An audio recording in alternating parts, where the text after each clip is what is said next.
You are with the second birthday edition of the platform, and boy, am I getting some text reaction to just playing, because I wonder how many people have heard this.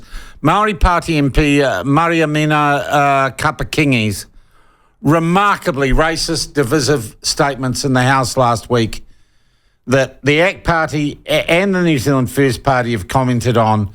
The amazing accusation that the government wants to exterminate Māori, and that Karen Chur herself, the product, someone who has, by her own personal motivation, risen to be a member of the Cabinet of New Zealand, is that she somehow wants to keep Māori in servitude for the entirety of their lives. It is critical race theory at its most disturbing, and it's certainly, I think, way worse than Julianne Genter waving a piece of paper at Matt Ducey. But that aside, we'll talk about that issue later with David Seymour, who joins us now, because a major announcement yesterday on school lunches.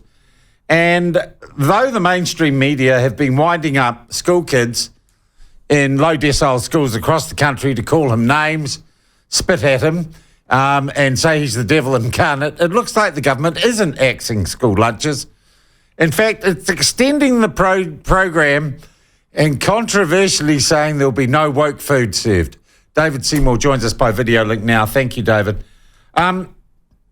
Firstly... Good morning, Sean, and congratulations on the 2 years. Yeah, well, we're still a start-up technically, but we have managed to get this far. Look... How long until your legacy? Oh, well, hopefully never. I don't mind being a little bit more mainstream, but legacy will never be that.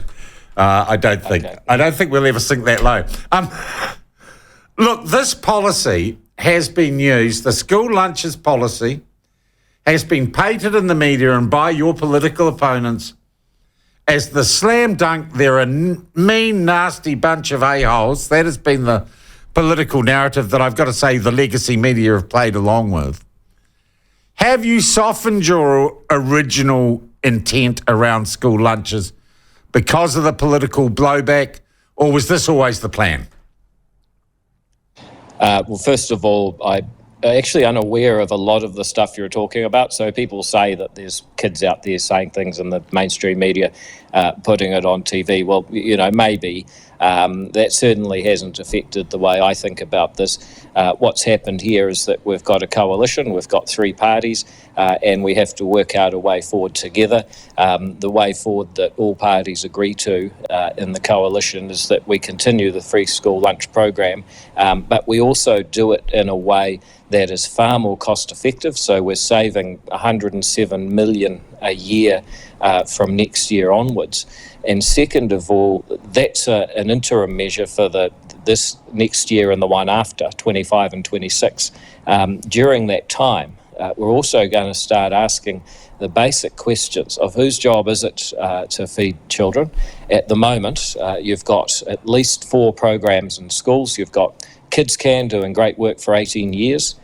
You've also got the Healthy School Lunch Program by the Ministry of Education that we're talking about now, but you've also got the Ministry of Social Development with its Kickstarter breakfasts in partnership with Sanitarium and Fonterra, and then you've also got the Fruit in Schools policy by the Ministry of Health. So, out of 3 government departments, 2 companies, 1 charity, and then there's another group that gets forgotten just about every time, and that's actually parents who are sending kids to school with lunch, and the other, 75% of students and 60% of schools where they go.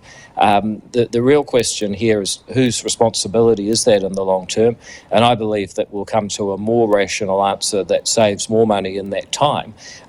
So we've basically asked, how can we save the taxpayer money? How can we keep delivering school lunches at a level that people expect? And so far, I think we've actually done a very good job. All right. So you're not starving kids? You're not? No. Your plan isn't to starve kids? Because the media, mainstream media have been telling me it was, that you don't care. Well, one thing I like about the platform and these longer form interviews is you can actually, explore some logic. If I'm starving kids, it would have to be my responsibility to feed 250,000 children in the first place. I don't think that is my responsibility or the government's to do. There's one program that we've only had for 3 years, in fact less than that, which has been providing some food in schools along with at least 3 other programs. And then there's also that question of parents. So, I think if you actually unpack the logic of the claim that I'm starving kids, I mean, it can't be, because I'd have to have a responsibility to feed them in the first place, which, as a government, we don't. We've provided one program and we'll continue providing it with $107 million saving. When do we get the list of woke foods and non-woke foods, which social media are having great fun with? Because you said something about the new school lunches won't have woke stuff, that quinoa or whatever it's called, or sushi or everything.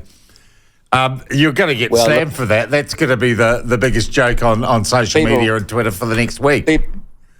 People who know me know that you shouldn't come to me for advice on specific foods. What we're doing with the Healthy School Lunch Program, we got a group of people that includes the Heart Foundation, Save the Children, Ryman Healthcare, the Ministry of Health, Kids Can. We've got people who are actually, knowledgeable about these kinds of things. So they will produce the list of items that are going to be bulk bought by the government for students in schools. And I'm sure that it will be delicious and nutritious, but I can't certify its wokeness, I'm sorry to say. All right. What did you have in your school lunch? What do you remember from your school lunch box? Oh, look, the thing it's a terrible thing, but I remember having jam sandwiches, and you should never make jam sandwiches because the wetness of the jam, or at least the jam. A tomato sandwich never keeps in a lunchbox. No. So please, parents, don't do that. And we'll try and avoid it with the Healthy School Lunch Program too. That's the one thing I remember.